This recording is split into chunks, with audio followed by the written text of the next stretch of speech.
Welcome to the Lead Pedal Podcast with your host, Bruce Outridge, where he talks all things trucking. Now let's get rolling. Hey, how's everybody doing today? Welcome to another edition of the podcast. This is part 3 of our cargo theft series that we've been talking about. We're trying our new program out. We've been talking about cargo theft, what it means to the driver, what it means to the company, what criminals are looking for, and what you can do to help protect yourself as a driver.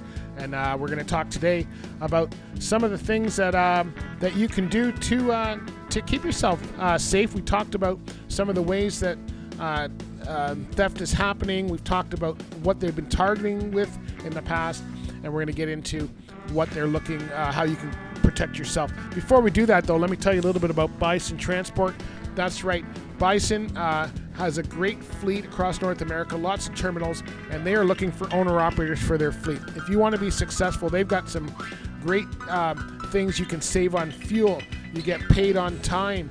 You get deals on parts. You can get deals on maintenance all through their system. This is something that's really going to change the game for you as an owner-operator. So if you're looking to get on with a great team, then Bison Transport's where you need to go. You can look at all the opportunities happening right now at bisondriving.com. That's where you can go to check all of that out.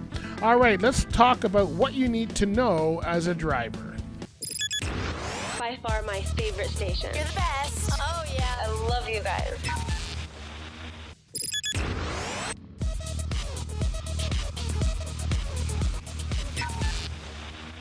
All right, let's get started. We're going to talk today about what you can do as a driver. So we are doing a new series here.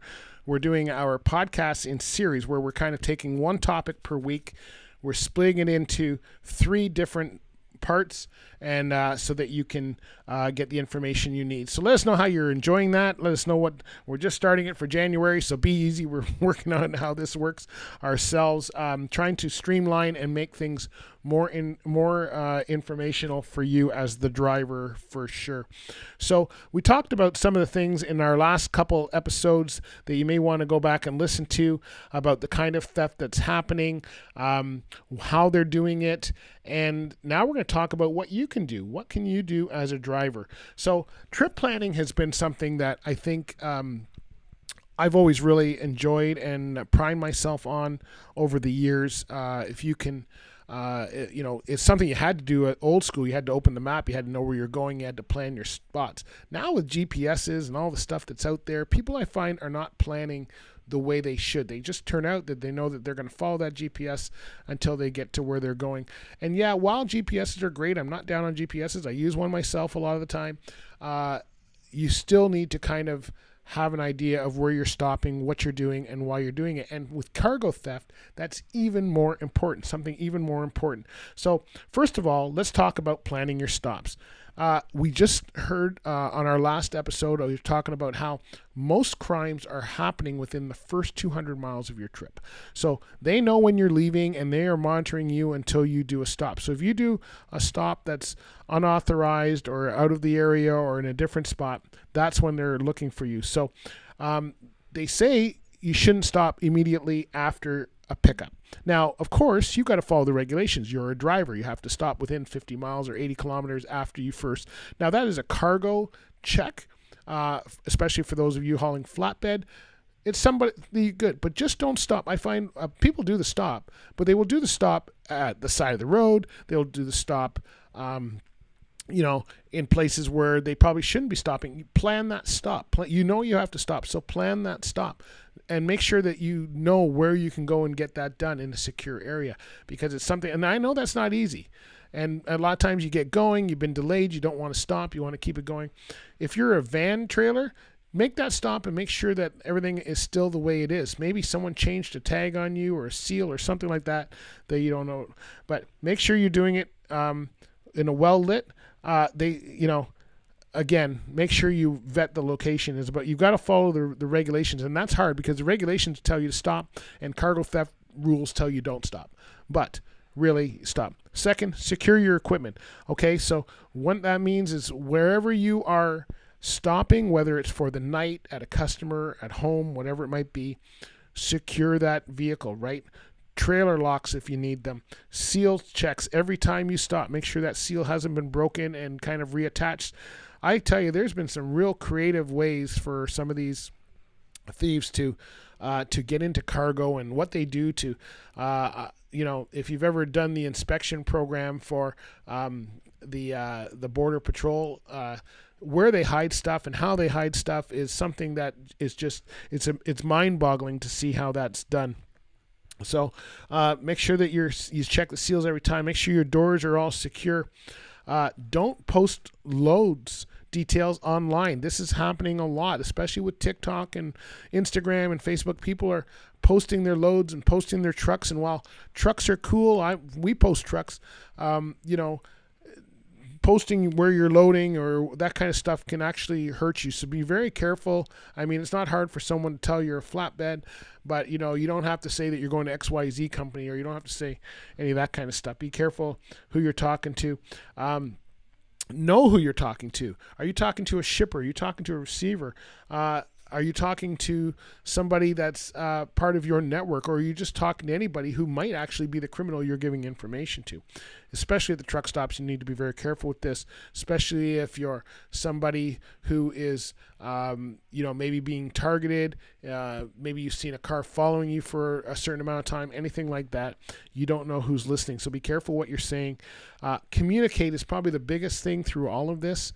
Communicate with your dispatch. Understand exactly when you should stop, why you should stop.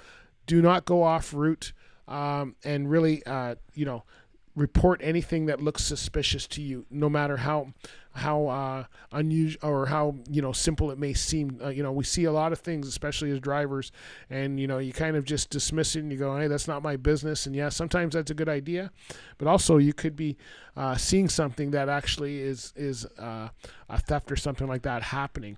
Trust your instincts. This is where trucking comes in, right? The new drivers, they need to know this stuff, that you need to understand and trust your instincts. If something doesn't look right, feel right, then talk about it to your dispatch or somebody, report it. And before you shut down for the night, ask yourself these 3 questions. Is my load secure? Am I parked in a safe location?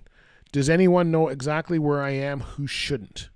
And that goes the other way. Does anyone know exactly where I am who should? Right? If you, something happens to you, and dispatch sees that your truck has not moved for a while or something like that, or a waitress sees, stop where you're comfortable, stop where people know you so they can see your pattern, and then once in a while change it up, but make sure that you're letting people know that you're going to change it, just so that somebody who may have been tracking you for the last few weeks doesn't all of a sudden see you and is maybe wondering what's going on. It gets creative, and I'm certainly not a cargo theft master, so I can't tell you exactly what to do, but I can tell you that you need to follow some of this stuff from the basic standpoint. Lock your trucks at all time. Don't leave it running. Make sure you've got the keys with you. If you go to the back of the truck, don't just leave things open. During your inspection is a fine time for someone to plant something. So make sure you're locking things up. Maybe change the way you do your inspection, so you do it in pieces. You do the cab part and then you lock it up. Those kind of things. You have to do an inspection. Do your inspections in the yard. Do your inspections when you're at customers, places where you can have a little more control over who might be around you than at a truck stop. You have to watch that. You do have to do an inspection every 24 hours, but it doesn't say it has to be done at the truck stop. It can be done somewhere else. So get a little more, professional as far as where you're stopping, what you're doing. Keep yourself safe. Your safety is the first thing. And as much as we don't want, anybody to know us or report what we're doing or watch what we're doing, that stuff is also keeping you safe. So you need to decide how that's going to work for you. Cargo theft is a growing problem. It's not going away in 2026, and you need to, you're right in the middle of it as a driver, right? So knowledge is power. So the more you're aware, the better decisions you're going to make and the safer you're going to be.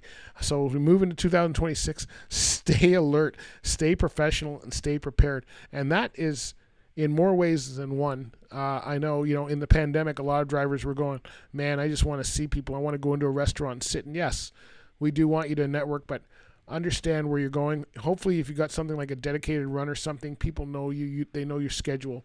But also, that's also good for criminals. While it's good for you, it's good for criminals because they know exactly where you're going to be on a regular basis. So try to change it up without, maybe just change runs every couple weeks or something like that, just to get yourself fresh and also keep everybody off guard what's happening.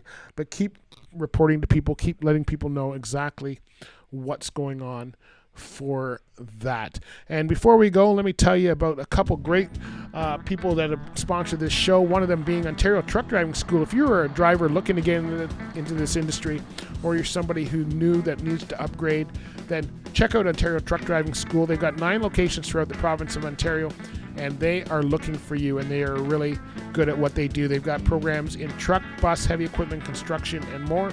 So go check them out at otds.com. You can even learn how they can get funding for you and get you started in a career right away. All right? So there you go, Ontario Truck Driving School. Tell them we sent you. Our other friends are over at Chrome Supply Warehouse. If you've got one of those cool rides that we feature all the time and you need parts, then Chrome Supply Warehouse should be one of your first stops. That's right. If you're going through Belleville, Ontario, exit 538, north side of the 401 highway, then they've got that big blue glass building there, and all you got to do is go there, check out. They got room for 100 trucks or more. You can go in there, have a coffee or water. They got 8,000 square feet of the top truck parts ever, and if they don't have it, they can get it for you, and they can even custom make it for you. So they got everything from t-shirts to steering wheels. So you're going to have everything in there, and I know that you're going to have one of the coolest rides on the road. When you get that done, would you send us the picture? We'd love to see it. All right, my friends. Hey, drive safe, protect your load, and we'll catch you next time. Let us know what you like about this series that we're doing, the way we're doing our podcast for 2026. Make sure you subscribe so you get every episode, and we will catch you later. Be good out there. Be safe. Bye for now. This has been another episode of the Lead Pedal Podcast. For more information or to subscribe to the podcast, visit theleadpedalpodcast.com, and be sure to follow the podcast on Facebook and Twitter.